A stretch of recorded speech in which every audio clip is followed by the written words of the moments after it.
This week we're going to talk about the respiratory system. The respiratory system can be divided into two major parts. The upper respiratory tract, which begins at the beginning of the nasal cavity and extends back to the pharynx, and then the lower respiratory tract, which is the part of the system that starts in the larynx and continues down into the lung. The upper respiratory tract begins with the nasal cavity. And the nasal cavity is shown right in this area, extending back in this direction. And the nasal cavity essentially does three things. First of all, it adds heat to the inspired air and brings the inspired air closer to the body temperature. Secondly, it adds moisture to inspired air. And then thirdly, it acts as the sense of smell, which is right in this area right in here. Now, another function is that the lining of the nasal cavity is moist, and it captures particulate matter that might be inhaled into the nose during inspiration. The nasopharynx, which is just beyond the nasal cavity in this area right here, extends from the end of the nasal cavity, which is right about here, to the end of the soft palate here. So this part is the nasopharynx. And it also continues to add heat and moisture and also allows for an area of capturing particulate matter. The uvula is that little thing in the back of your throat that you can see when you open your mouth, and it's hanging down right in this area right here. And it helps shut off the nasopharynx when you swallow food. The oropharynx begins at the end of the nasopharynx. So right here at the end of the uvula and extending down to the beginning of the larynx is where the oropharynx is. So it extends to the epiglottis, which is this fold of tissue here that when you swallow closes over top of the air passage to prevent food from passing into the air passage. The oropharynx is the common area, but where commonly both food and air pass. And it is the only part where commonly air and food pass. The laryngopharynx is right before you enter the larynx here. Here is the larynx. Laryngopharynx is in this area right here. And it allows for air passage into the larynx. And the larynx is where the vocal cord and vocal folds originate. So it's right in this area here. And we'll look at this in a little bit more detail in just a second. So when you look at the purpose here of the entire respiratory tract, the purpose is for something called ventilation. And the term ventilation, used in biology, means the process of getting air into the lungs and then back out. In order to do that, air has to pass into the lower system here. Up here is where the larynx is, where we left off in our last diagram. The single tube that heads down into the lungs is called the trachea. And the trachea can be recognized because of these annular cartilage that goes around at various levels. And then it divides into two lobes. And the lobes are fed by main air passages called bronchi.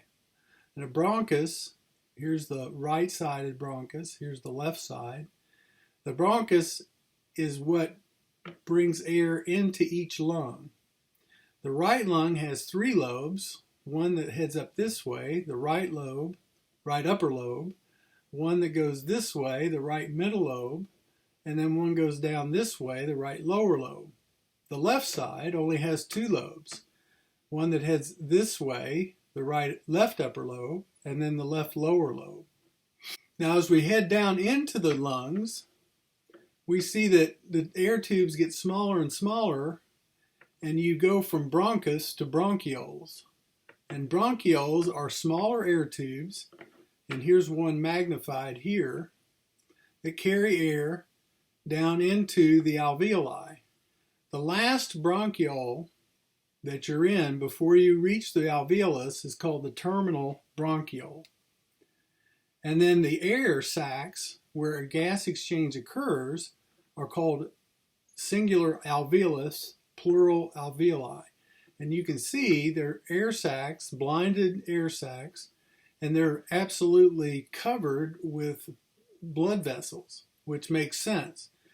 And the blood vessels come, here's the pulmonary vein, here's the pulmonary artery. The blood comes in, is oxygenated by gas exchange, and then goes out the pulmonary vein and heads back to the heart. Now we have two types of ventilation and two types of respiration. There's something called external respiration and internal respiration, and what is meant by, and then there's a third type, which we've already studied, called cellular respiration.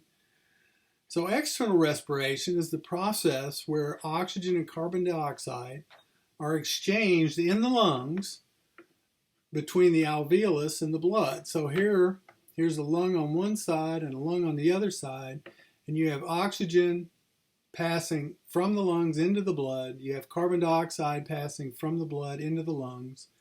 And this is what's known as external respiration. Then once the blood is pumped to from the left side of the heart, it is then pumped to the periphery, and internal respiration occurs. And internal respiration is the exchange of oxygen from the blood to the cells and the tissues, and then carbon dioxide exchange back into the blood. So let's look at this whole process. Let's start at the right atrium from the last unit that we did. At the right atrium, blood enters the right ventricle. In the right ventricle, it then passes through the pulmonic valve. This is the tricuspid valve here, through the pulmonic valve, splits in two on these two pulmonary arteries, and heads into the lungs. Now, it's rich with carbon dioxide and it's lacking in oxygen. It passes through the lungs where external respiration occurs, and then enters the pulmonary veins here and here. The pulmonary veins then come back to the left atrium, pass through the mitral valve into the left ventricle, and then are pumped out through the aortic valve into the aorta. And then they pass out into the tissues this way and this way. And in the tissues, the exchange of oxygen into the tissues and carbon dioxide into the blood occurs.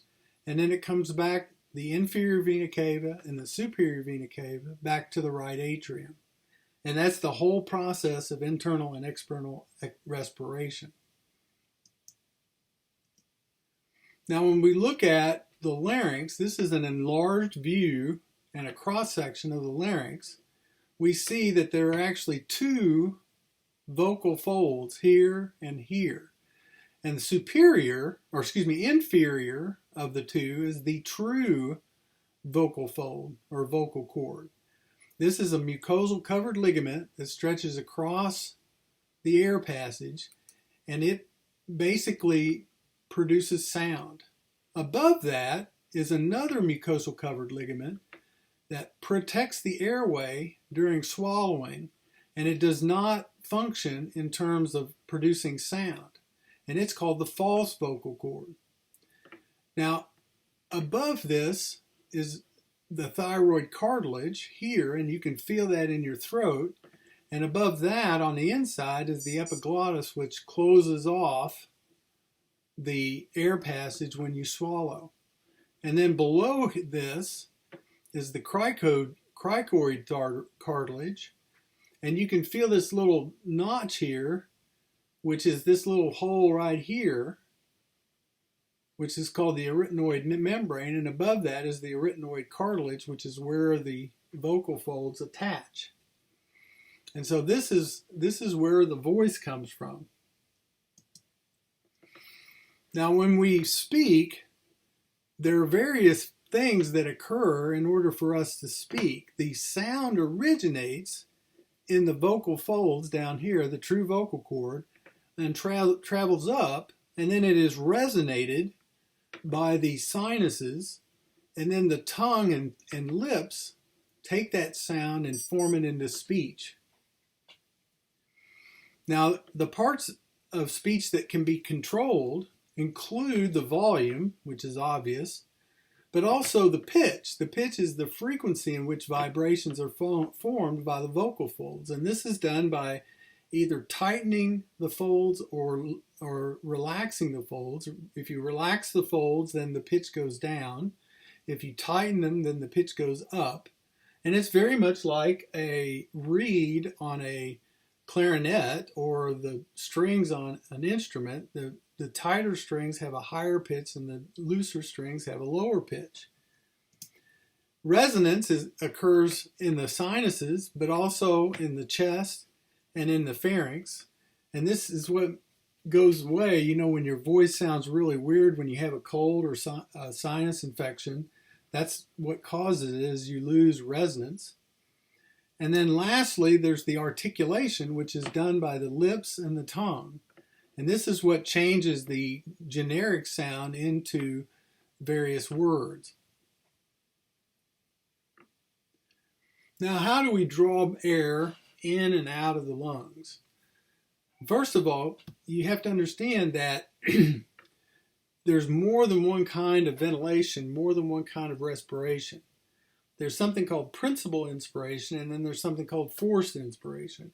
And the muscles involved are different depending on whether you're breathing quietly in a room, listening to a lecture or whatever, or are you running as fast as you can and you've stopped and you're trying to catch up in terms of your breathing.